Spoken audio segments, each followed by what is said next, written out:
പ്രിയപ്പെട്ട പങ്കാളികളെ, ദമ്പതിമാരെ, അബോർഷൻ ഇന്ത്യയിൽ നിയമവിധേയമല്ല എന്നത് പ്രത്യേകം ഓർത്തിരിക്കുക. ചില പ്രത്യേക സാഹചര്യങ്ങളിൽ മാത്രമാണ് അബോർഷൻ ഇന്ത്യയിൽ അനുവദിക്കപ്പെട്ടിട്ടുള്ളത്. അതും മെഡിക്കൽ പ്രാക്ടീഷണേഴ്സിൻ്റെ വൈദ്യസഹായത്തോടുകൂടി മാത്രം. എന്നാൽ പലയിടങ്ങളിലെങ്കിലും ജീവിത പങ്കാളികൾക്കിടയിൽ, പ്രത്യേകിച്ച് ലിവിങ് ടുഗെദർ ബന്ധങ്ങൾക്കിടയിലൊക്കെ ചില ബന്ധങ്ങൾക്ക് ശേഷം ഗർഭിണിയാകാറുണ്ട് പെൺകുട്ടികളൊക്കെ.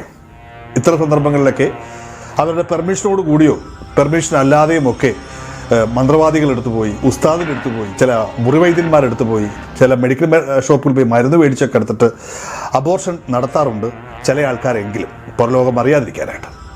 ഒരു നിയമത്തെക്കുറിച്ച് പറയാൻ കൂടിയാണ് ഈ ഒരു വീഡിയോ ഞാൻ പറയുന്നത്. BNS ഭാരതീയ ന്യായ സംഹിത 90/1/2 ഇന്ത്യൻ പീനൽ കോഡ് 314. നിങ്ങൾ ഇത്തരത്തിൽ നിങ്ങളുടെ ജീവിത പങ്കാളിയുടെ സമ്മതത്തോടുകൂടിയോ സമ്മതമല്ലാതെയോ അബോർഷന് ശ്രമിക്കുന്നു. ആ ശ്രമത്തിനിടയിൽ ആ പെൺകുട്ടി കൊല്ലപ്പെടുന്നു, മരിക്കുന്നു. ആ പെൺകുട്ടിയുടെ ഇഷ്ടമുണ്ടെങ്കിലും പെർമിഷൻ ഉണ്ടെങ്കിലും ഇല്ലെങ്കിലും ആ പെൺകുട്ടിക്ക് എന്തെങ്കിലും സംഭവിച്ചാൽ നിങ്ങൾ കുറ്റക്കാരനായിട്ട് മാറും. നിങ്ങൾ മാത്രമല്ല, നിങ്ങളെ സഹായിക്കുന്ന എല്ലാവരും കുറ്റക്കാരായിട്ട് മാറും. ഉദാഹരണമായി പറഞ്ഞാൽ, ഒരു മുറിവൈദ്യൻ്റെ അടുത്ത് പോയി പൊടി മേടിക്കുന്നു, ആ പൊടി തരുന്ന മുറിവൈദ്യൻ കുറ്റക്കാരനായിട്ട് മാറും. ഒരു മെഡിക്കൽ ഷോപ്പിൽ പോയി എന്തെങ്കിലും ഈ അബോർട്ടാകുള്ള മരുന്ന് മേടിക്കുന്നു കൃത്യമായ ഇതില്ലാതെ, അയാൾ കുറ്റക്കാരനായിട്ട് മാറും. ഇനി നിങ്ങൾ പറയുകയാണ്, ഞാൻ കൊല്ലാൻ ഉദ്ദേശത്തോടുകൂടിയല്ല അങ്ങനെ ചെയ്തെന്ന് പറഞ്ഞാൽ കൂടിയും തെറ്റ് തന്നെയാണ്. വിവാഹം കഴിച്ചവർക്കിടയിൽ തന്നെ ചില സമയത്ത് അൺവാണ്ടഡായിട്ട് കുട്ടികളൊക്കെ ഉണ്ടാവാറുണ്ട്. ഈ സന്ദർഭങ്ങളിലൊക്കെ ഒന്നുകിൽ ചെറുക്കൻ്റെ അച്ഛനോ അമ്മയോ നാത്തൂനോ ഒക്കെ ഉപദേശിക്കും, ഇവിടെ അത് കളഞ്ഞേറ്. ചിലപ്പോൾ അത് കളയാൻ പറ്റുന്നൊരു അവസ്ഥയിലായിരിക്കില്ല. ഇത്തരം അവസ്ഥയിൽ ആ ഒരു ഡെത്ത് കോസ് ബൈ മിസ്കാരേജ്, നിങ്ങളുടെ അബോർഷൻ ശ്രമം ആ പെൺകുട്ടിയുടെ മരണത്തിലേക്ക് എത്തിച്ചു കഴിഞ്ഞാൽ, പെൺകുട്ടിയുടെ പെർമിഷനോട് കൂടിയാണ് ഇത് നിന്ന് തെളിഞ്ഞു കഴിഞ്ഞാലും ശിക്ഷയുണ്ട്. അത് 10 വർഷം വരെയാണ്. പക്ഷേ പെൺകുട്ടിയുടെ പെർമിഷൻ ഇല്ലാതെയാണ് ഇത്തരത്തിലുള്ള ഒരു പാതകം ചെയ്യുന്നതെങ്കിൽ ജീവപര്യന്തം 12 വർഷം ഒക്കെ നിങ്ങൾ അകത്ത് പോകാനുള്ള സാധ്യതയുണ്ട്. അബോർഷൻ നേരത്തെ പറഞ്ഞതുപോലെ തന്നെ ഒരു തരത്തിലും നിയമവിധേയമല്ല. അബോർഷൻ മൂലം, ഈ മിസ്കാരേജ് മൂലം ഒരു പെൺകുട്ടി കൊല്ലപ്പെട്ടാൽ ഒരു വലിയ കടുത്ത ശിക്ഷയാണ് എന്ന് പ്രത്യേകം ഓർത്തിരിക്കുക. ഭാരതീയ ന്യായ സംഹിത 91/2 ഈ ക്ലോസിനെ കുറിച്ച് പ്രത്യേകം പറയുന്നുണ്ട്.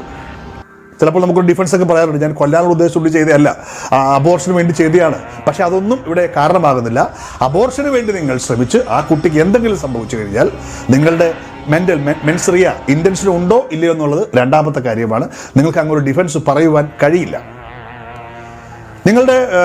നിങ്ങളുടെ ജീവിത പങ്കാളി, അത് ലിവിങ് ടുഗെദർ ആയിക്കോട്ടെ, കാമുകി ആയിക്കോട്ടെ, ആരായിക്കോട്ടെ, ഇത്തരത്തിൽ ഒരു ഗർഭിണിയായെന്ന് മനസ്സിലാക്കി കഴിഞ്ഞാൽ ഒന്നുകിൽ നിയമവിധേയമായിട്ട് തന്നെ നിങ്ങൾ വിവാഹം കഴിക്കുക, അതല്ലെങ്കിൽ അതിൻ്റെ അടുത്ത പ്രൊഫഷൻസ് നേടുക. ഇനിയിപ്പോൾ ആ കുട്ടി ക്യാരിയിങ് ആയിരിക്കുന്ന ആ പെൺകുട്ടിക്ക് ആ ഒരു ക്യാരിയിങ് കൊണ്ട് എന്തെങ്കിലും ഇഷ്യൂസുകൾ ഉണ്ടാവാൻ സാധ്യതയുണ്ടെങ്കിൽ തീർച്ചയായിട്ടും നിങ്ങളൊരു മെഡിക്കൽ പ്രാക്ടീഷണറാണ് കാണേണ്ടത്.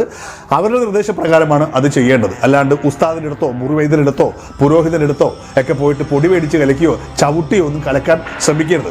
ഒരുപാട് തരത്തിലുള്ള ഇത്തരത്തിലുള്ള മരുന്നുകളൊക്കെ നാട്ടിലുണ്ടെന്ന് പറയപ്പെടുന്നുണ്ട്. അത് കഴിച്ചാൽ മതി, ഇത് കഴിച്ചാൽ മതി എന്നൊക്കെ പറയും. പക്ഷേ ഇതൊക്കെ ഒരു ജീവനല്ല, 2 ജീവനാണ് അപകടത്തിലാകുന്നത്. ആ കുട്ടിക്ക് എന്ത് സംഭവിച്ചാലും അതിന് പിന്നിൽ നിൽക്കുന്നവരൊക്കെ കുറ്റക്കാരായിട്ട് മാറും എന്നുള്ള കാര്യം പ്രത്യേകം ഓർത്തിരിക്കുക. അതുകൊണ്ട് ഇത്തരം കാര്യങ്ങൾക്ക് പോകുന്നതിന് മുമ്പ് ഒന്ന് ശ്രദ്ധിച്ചിട്ട് മാത്രമേ ഈ അഭ്യാസങ്ങൾക്കൊക്കെ മുതിരാവൂ. ഇപ്പോൾ ലിവിങ് ടുഗെദർ റിലേഷനിൽ നിങ്ങൾക്ക് കുട്ടികൾ വേണ്ടെങ്കിൽ ആ നിലക്കുള്ള പ്രിക്കോഷൻസ് എടുക്കുക. ഈ വിവാഹിതർക്കിടയിൽ നിങ്ങൾക്ക് ഒരു കുട്ടിയായി രണ്ടാമത്തെ കുട്ടി പതുക്കെ മതിയെങ്കിൽ ആ നിലക്കുള്ള പ്രിക്കോഷൻസ് എടുക്കുക. കുട്ടിയായ ശേഷം അബോർഷൻ ചെയ്യുന്ന സ്റ്റേജ് കഴിഞ്ഞ ശേഷമാണ് പലപ്പോഴും ഇത്തരത്തിലുള്ള വലിയ അപകടങ്ങളിലേക്ക് നീങ്ങുക. വളരെ സൂക്ഷിക്കേണ്ട ഒരു കാര്യമാണെന്ന് പ്രത്യേകം ഓർത്തിരിക്കുക.